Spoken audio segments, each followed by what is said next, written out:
when Christmas was stolen for 15 years. Between 1645 and 1660, parliamentarians completely outlawed Christmas in England. This was all down to Oliver Cromwell and the Puritans who, following the English Civil War, decided that the Catholic celebration was a sinful extravagance fueled by immorality. All traditional Christmas customs, even mince pies, were banned, and soldiers patrolled the streets of London to quell pro-Christmas protests. Santa Claus hadn't been invented in those days. Instead, they had Old Christmas, who was described as a jolly fat man with a long gray beard, carrying a sack full of presents, who was welcomed into the homes of rich and poor alike. He wore a glittering gold and silver outfit. The Puritans' theological agenda was to rid the calendar of the Catholic holidays. A law was created to ban the festive season and at the same time take away the Book of Common Prayer. A directory for public worship declared festival days, vulgarly called holidays, having no warrant in the Word of God, are not to be continued. Christmas was to be spent in quiet reflection, and the only holy day was the Sabbath.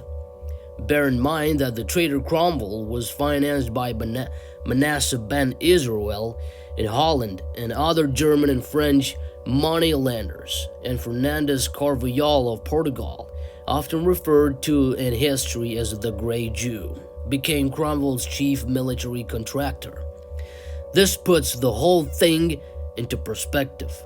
Cromwell allowed the previously banished Jews back into England, and Puritanism was their version of the coronavirus. Be of good cheer, people. The situation was temporary. Christmas returned in 1660 after Cromwell had popped his clogs and his son decided he didn't need the aggravation associated with ruling England. The same devious behind-the-scenes manipulators remained, however, and it's clear they didn't give up, as here we are again in the same situation.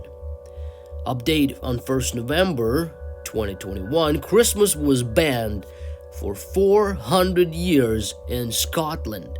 It may surprise many people to know that Christmas was not celebrated as a festival and was virtually banned in Scotland for around 400 years, from the end of the 17th century to the 1950s.